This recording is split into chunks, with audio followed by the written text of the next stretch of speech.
E ele vem saltando pelos montes. E ele vem saltando pelos montes.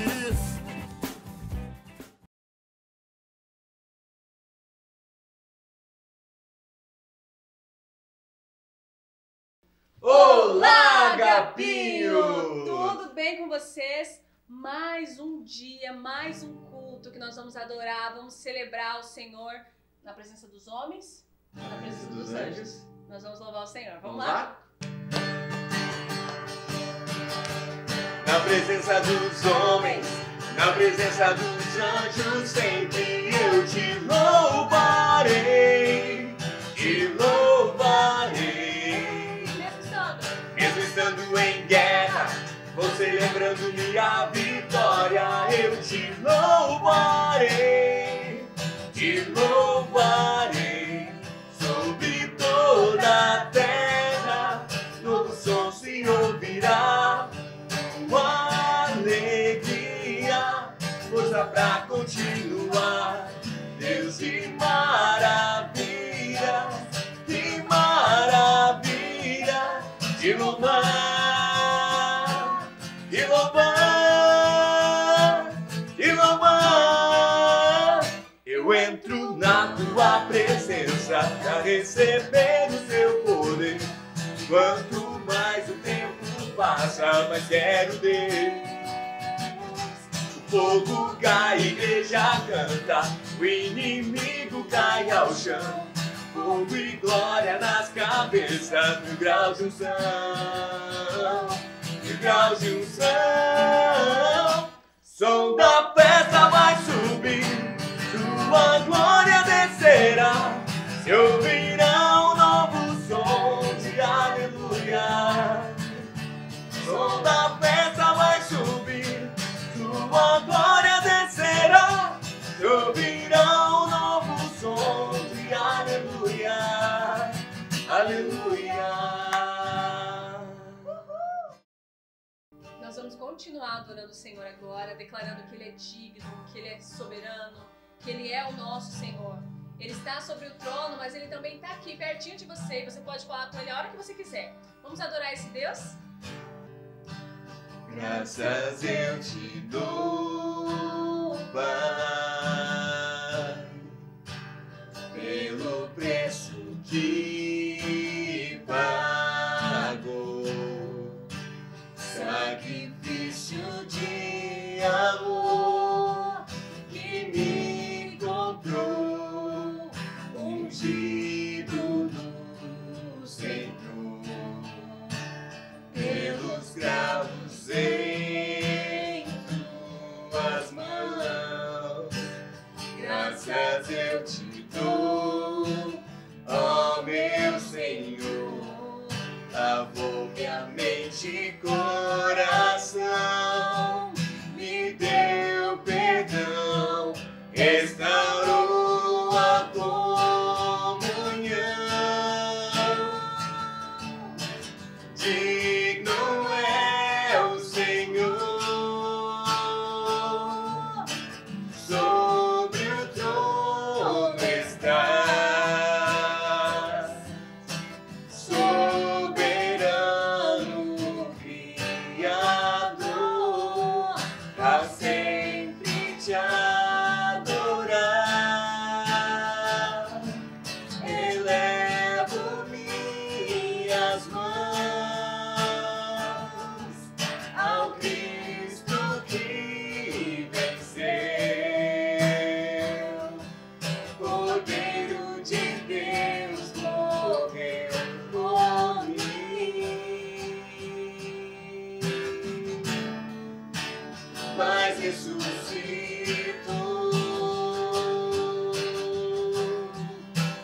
Digno é o Senhor, Pelos cravos. pelos cravos em tuas mãos. Graças eu te dou, ó meu Senhor, lavou minha mente e coração, me deu perdão. restaurou a comunhão. Digno é o Senhor, sobre o trono estás, soberano Criador, vou sempre te adorar. Elevo minhas mãos a Cristo que venceu, Cordeiro de Deus morrer por mim, mas ressuscitou.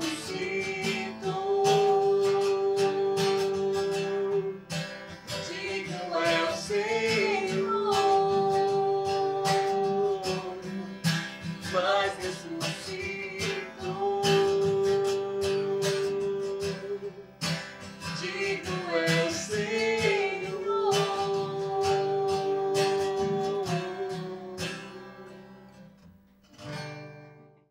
Tudo bom, agapinho? Estamos de volta para a nossa lição. Nós já vamos para o Apocalipse 18, continuação da lição da semana passada, onde nós falamos sobre a Grande Babilônia. Quem lembra sobre essa cidade? Isso mesmo, se você assistiu, se você foi no agapinho, se você foi lá no culto na igreja, você já ouviu sobre essa cidade.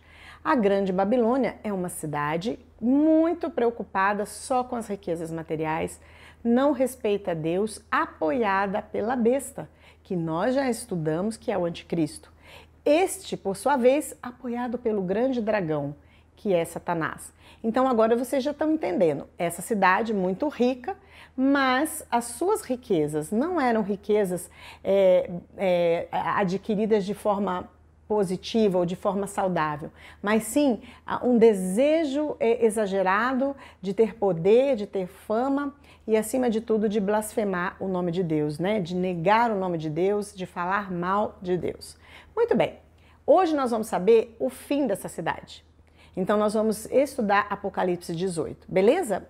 Ou você abre a sua Bíblia ou você fica atento aí, porque a Raquel vai colocar no vídeo para você acompanhar essa leitura. Vamos lá? Bom, passados estes acontecimentos, vi descer do céu outro anjo, que possuía grande autoridade, e a terra se iluminou com seu esplendor. Então ele bradou com poderosa voz: caiu a grande Babilônia, e tornou-se habitação de demônios e antro de toda espécie de espírito imundo, esconderijo de toda ave impura e detestável, porquanto todas as nações beberam do vinho da cólera da sua prostituição. Os monarcas da terra se prostituíram com ela, e os negociadores da terra se enriqueceram à custa do seu luxo extravagante. Então ouvi uma outra voz dos céus que exclamava: retirai-vos dela, povo meu, para não serdes cúmplices em seus pecados e para não participardes das pragas que a atingirão. Pois os pecados da Babilônia se acumularam até o céu, e Deus se lembrou de todas as suas práticas iníquas. Por isso, num só dia, as suas merecidas pragas a alcançarão: morte, tristeza, fome, e o fogo a extinguirá, porquanto o Senhor Deus que a julga é poderoso. Os reis da terra que com ela se prostituíram e aproveitaram do seu luxo, se desesperarão e prantearão por ela, assim que avistarem a fumaça do seu incêndio colossal. Aterrorizados por causa do tormento dela, ficarão observando de longe e gritarão: ai, ai da grande cidade Babilônia, a cidade forte! Como foi que em apenas uma hora chegou a tua condenação? Celebrai sobre ela, ó céus, e vós santos, apóstolos e profetas, porquanto afinal Deus a julgou, retribuindo-lhe tudo quanto ela praticou contra vós. Então, crianças, vocês viram pelo texto que a destruição dessa cidade da Babilônia vai pegar todo mundo de surpresa. Há 20 anos atrás, mais ou menos, no dia 11 de setembro de 2001, houve algo muito importante. Vocês, a maioria de vocês, obviamente, nem eram nascidos, mas eu tenho certeza que vocês já ouviram falar do 11 de setembro, não é verdade? O que aconteceu nesse dia? as torres gêmeas da cidade de Nova York foram atingidas por um avião que estava sendo pilotado por um terrorista. Foi um susto daqueles. Esse avião foi direto na torre e em alguns minutos as torres desabaram. Isso deixou a população extremamente entristecida, todo o povo ficou de luto e todo o mundo inteiro ficou vendo essas cenas e apavorado, assustado com tudo isso. Então você pode ter uma ideia de como vai ser no dia que a grande Babilônia cair, não é mesmo? Se nessa cidade 2 torres já foi algo assim assustador em menos de 1 hora, a Bíblia diz que a grande Babilônia vai cair em 1 hora. Essa cidade, essa Babilônia, simboliza uma cidade dominada pelo anticristo, onde poderes estarão reunidos de grande influência em todo o mundo. Esses poderes apoiados pela besta do mar, o anticristo, que por sua vez recebe poder do dragão, o Satanás. Bem, eu estou repetindo algo que vocês já sabem. Satanás vai ter sim uma cidade luxuosa, grande, atraente aos olhos humanos, mas as pessoas de lá não obedecem a Deus e querem se dar bem na vida. Lembre-se de que esses homens, eles foram atraídos por palavras enganosas, malignas, que oferecem poder, sucesso, material em troca de adoração. Sim, eles vão adorar Satanás nessa cidade. Muitos estudiosos acreditam que a Babilônia descrita aqui em Apocalipse se referia à cidade de Roma e ao Império Romano, que na época de João dominava o mundo e perseguia os cristãos. Mas outros pensam que esse tempo ainda está por vir e que essa cidade representa a junção desses poderes políticos, econômicos e religiosos, envolvendo adoração a Satanás e blasfêmia contra o nome de Deus, atraindo homens loucos por dinheiro e fama.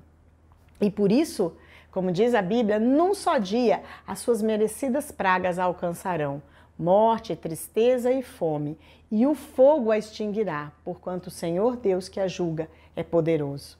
Apesar de terem muito poder neste mundo, muito dinheiro e dominarem muitas pessoas, já estudamos que o fim de Satanás estará muito próximo neste tempo.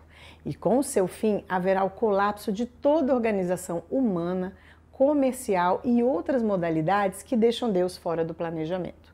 E a destruição será tão rápida que causará um tremendo espanto em todos que assistirem.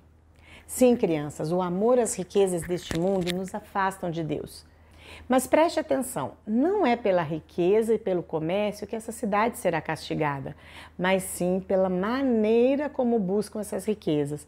A riqueza se torna um Deus para elas. Eles explorarão os mais pobres e farão muitas coisas que desagradam a Deus. A prosperidade material não é condenada por Deus, crianças. Não está errado você ganhar dinheiro, mas também não é prova de aprovação divina. Isto é, só quem é aprovado por Deus tem dinheiro. Não é nada disso. Então, o que acontece? Eles exageraram, eles ficaram tão gananciosos que eles começaram a fazer coisas horríveis que não agradam a Deus, inclusive adorar o próprio Satanás. E aí, crianças, quando os pecados do homem chegam aos últimos limites e não há mais espaço para arrependimento, o juízo de Deus cairá sobre eles. Nós temos falado todos esses capítulos que Deus vai dar muita chance para a humanidade, para eles se arrependerem dos seus pecados e servirem a Deus. Mas precisamos entender que Deus não divide seu espaço em nosso coração com mais nada nem com mais ninguém. Nós não podemos amar as riquezas deste mundo mais do que amamos a Deus, pois fatalmente seremos enganados por Satanás e nos afastaremos de Deus. Vamos ver novamente o que diz o versículo 4 de Apocalipse 18. Então houve uma outra voz dos céus que exclamava: retirai-vos dela, povo meu, para não serdes cúmplices em seus pecados e para não participardes das pragas que a atingirão.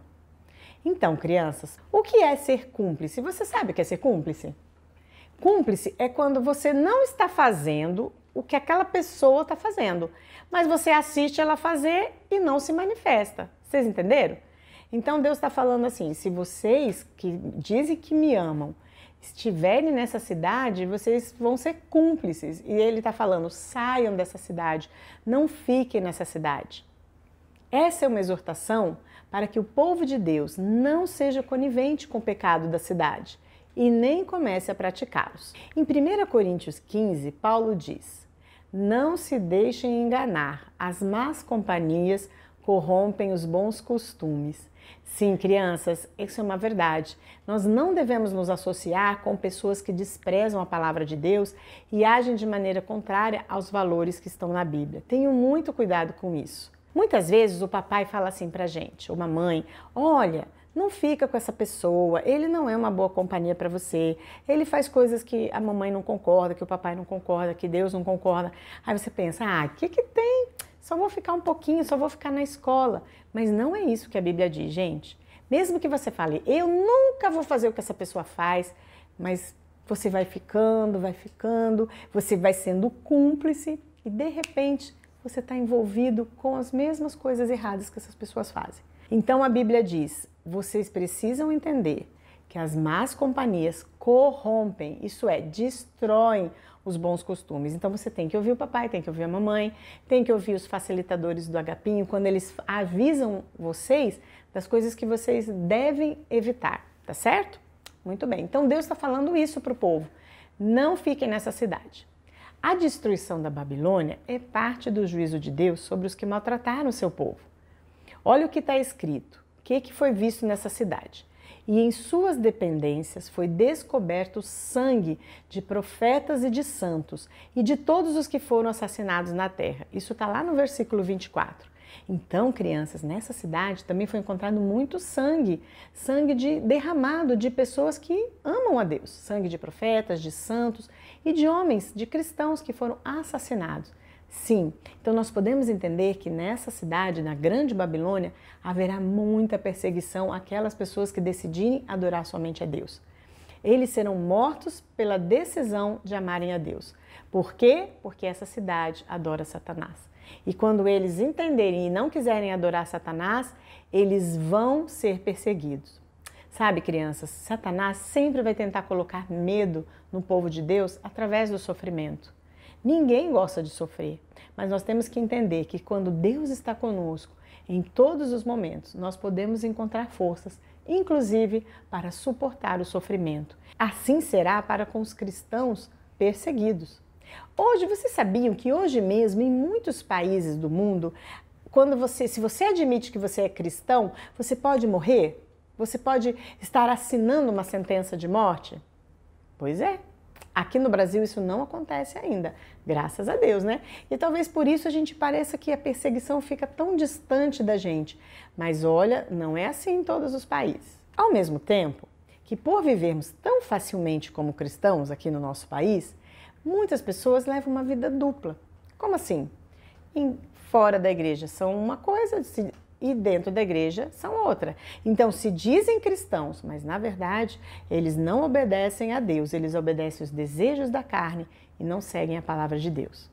E a Bíblia diz para a gente tomar cuidado. Então, crianças, não se deixem enganar. Jesus conhece quem são os seus discípulos. E não adianta fingir que é crente.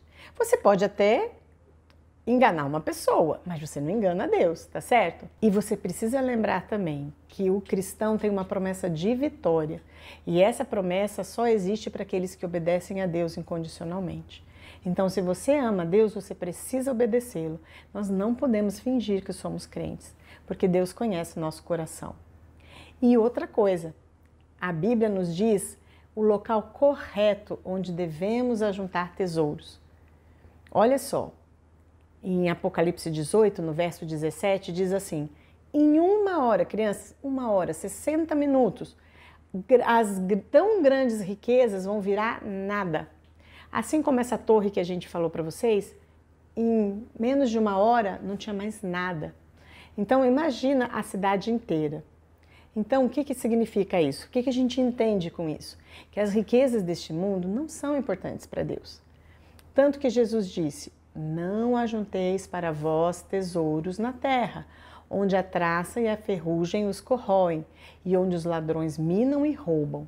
Mas ajuntai para vós tesouros no céu, onde nem a traça e nem a ferrugem consomem, e onde os ladrões não irrompem nem roubam.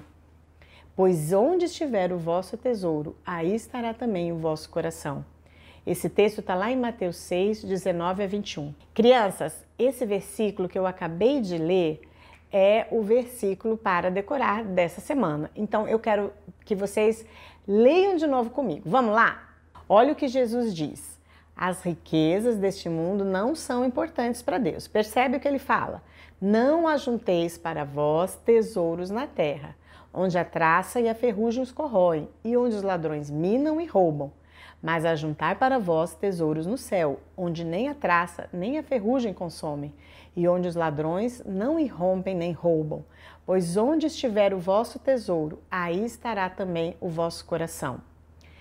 Vocês entenderam, crianças, por que as riquezas podem nos afastar de Deus? Porque se elas forem a coisa principal na nossa vida, nosso coração vai estar nas riquezas.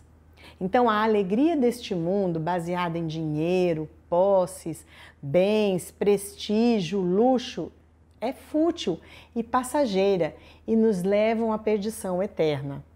Viraram em nada é um termo simples e profundo para que possamos entender o valor dessas coisas para Deus. Nada. Essas coisas materiais não valem nada para Deus, crianças. E sabe, crianças também podem querer juntar tesouros na terra, vocês sabiam? Quando você só quer comprar roupa e brinquedo todo tempo, quando você quer os lançamentos, os últimos lançamentos das marcas mais caras, quando você quer os melhores jogos, o melhor celular, o celular mais caro, quando você não divide suas coisas com ninguém, quando você despreza um coleguinha porque ele tem menos condições financeiras que a sua família, quando você quer sempre dinheiro, fica pedindo para sua mãe dinheiro para gastar à toa, isso também é porque você está dando mais valor para as coisas que não valem nada para Deus. Presta atenção. Para Deus, o importante é juntar tesouros no céu. E como eu posso juntar esse tipo de tesouro? Se essas coisas que eu falei não são importantes para Deus, o que é importante para Deus? Ah, você já sabe. Sim, para Deus é importante amar, obedecer a Deus, obedecer a palavra de Deus, honrar a Deus, honrar nossos pais, respeitar nosso papai, respeitar a mamãe, respeitar os nossos professores, né? Amar os nossos amigos, amar a nós mesmos e confiar em Deus em toda e qualquer situação. Outro tesouro também é quando nós falamos de Jesus e ganhamos almas para Jesus.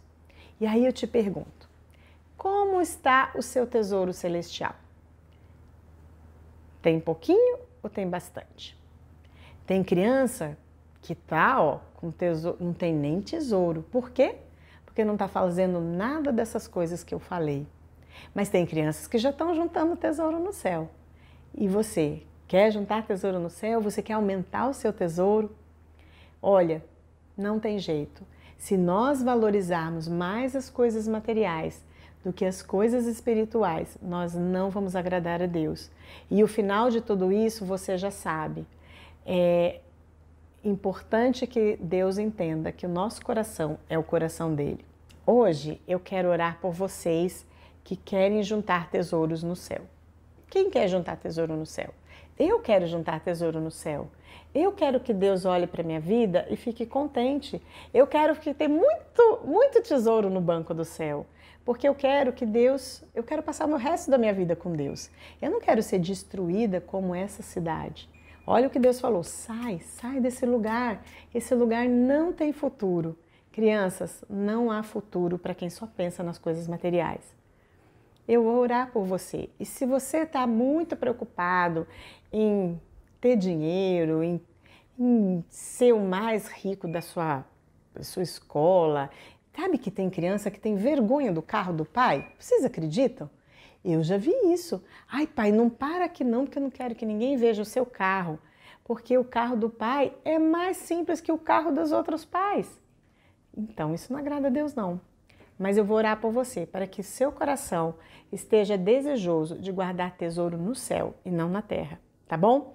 E você vai pedir para Deus para limpar seu coração, tirar todas essas coisas, essas preocupações com as coisas do mundo e de verdade que a sua preocupação maior seja agradar ao Senhor.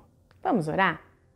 Senhor, eu quero te agradecer porque a sua palavra nos avisa do que te agrada, do que realmente faz o seu coração ficar alegre. E não são as coisas materiais, não é dinheiro, não é posse, não é sucesso. O que agrada o seu coração, Senhor, é um coração obediente. Abençoe as nossas vidas, abençoe as crianças que estão assistindo esse culto, que elas possam ter o coração que agrade o Senhor, que elas possam juntar tesouros no céu, amando e obedecendo a sua palavra, e que o Senhor fique muito contente com cada uma delas.